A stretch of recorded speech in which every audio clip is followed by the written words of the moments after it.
Hey everyone, this is Jordan from PictureMonk.com, and in this video I'm going to show you how to get a cinematic look in your photos using Lightroom. I did a video a while back on this, and it's a pretty popular video, so I wanted to make another one to show you another different kind of cinematic look you can do.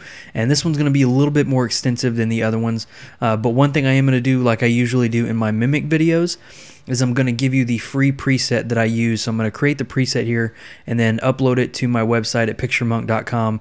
Link in the description down below so you can download the free preset.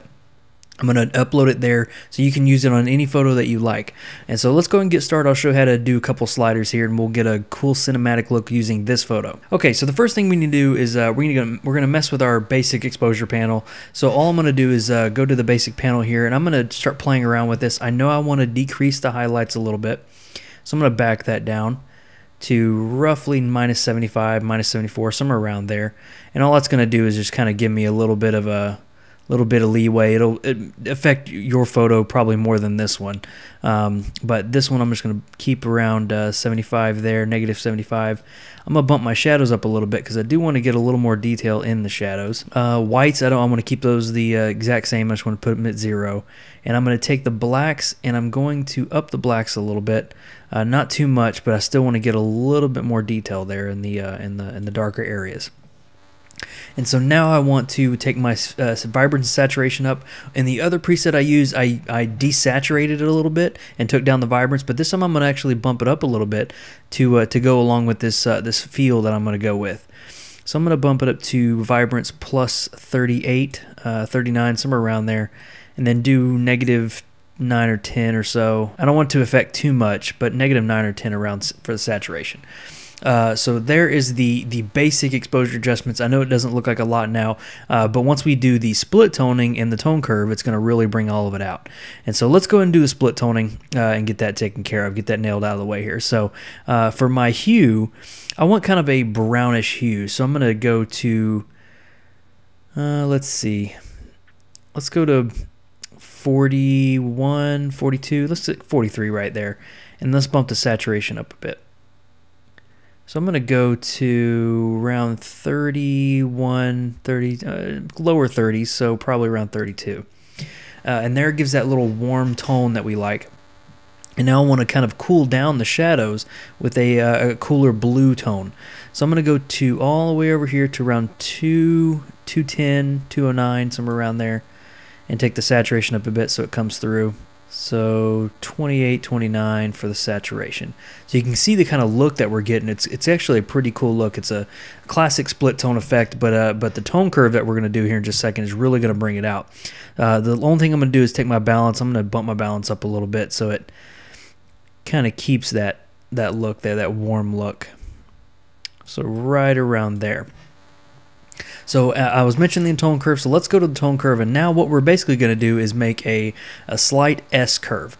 And so it's going to go down here, and then it's going to come back up, and then end kind of right around here. So I'm going to place a couple points here. I'm going to place this one here, this one, this one, this one. Let's do one there. We might need to put another one, but we'll see. We'll see what we can get out of here. So all I'm going to do is drag this down. Like I said, it's just going to be a small S curve. Not too dramatic. Midpoint can probably stay the same right there, and we are going to need another point just to make it give us a good curve there. So I'm going to bring that one down. So right around there. And if you're following along, it's probably best to download the free preset instead of trying to make it look exactly like the tone curve that I am. But you can if you want to, if you're very familiar with it. But again, I'm just trying to make it as slight as I can to make it an S curve. So I think that's actually pretty good. I think I'm going to take these down actually. I don't want it to be too high on the highlights area right there. So there we go. I think I'm going to keep that. And so it looks really cool. That's the kind of cinematic look I want, a more contrasty cinematic look. And the way the guy's staring here really makes it look good. It makes it look like it was definitely in a movie.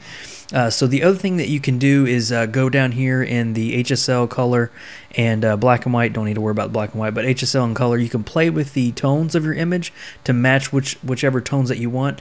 In the final preset that I give you, it's actually going to be the color panel is actually going to be manipulated a little bit, so you can see what I did when you get in there and download the preset. But just look at that, and this is kind of the basic tone that I wanted to go for, but the HSL and the color panel actually bring out a little bit more color. So that is the look. And the only thing next I'm going to do, which is an optional step for you, you don't have to do this, and it's not going to be in the preset, is I'm going to take my aspect ratio and do a 1920 by 1080 preset here, or aspect ratio. And what this does is just make it look like a widescreen movie there. And so it has that widescreen aspect ratio. It just makes it bring out a little bit more, but you don't have to do that. Again, it's not going to be in the preset when you download it, but it's just a small little touch. And so I saved the preset here as a cinematic look 2. And so I'm going to go over to this other photo, and I'm going to apply the same exact preset so you can see what it looks like. So I'm going to click that one, and you can see how cool that looks. It just brings out a lot of tones and gives that warm slash cool tone in the shadows. Really cool preset. I really like it. I hope you guys like it too. And again, if you wanted to, you can take the aspect ratio and drop it down to 1920 by 1080. Kind of position her a little bit, and just click done, and now you got that widescreen aspect ratio. It looks pretty good. So hope you guys enjoyed that free preset, free way to get a cinematic look in Adobe Lightroom. Head on over to picturemonk.com to get the free preset if you want to go check that out, and the link is in the description down below. Thank you for joining me in this video. This has been Jordan from picturemonk.com, and I'll see you in the next video.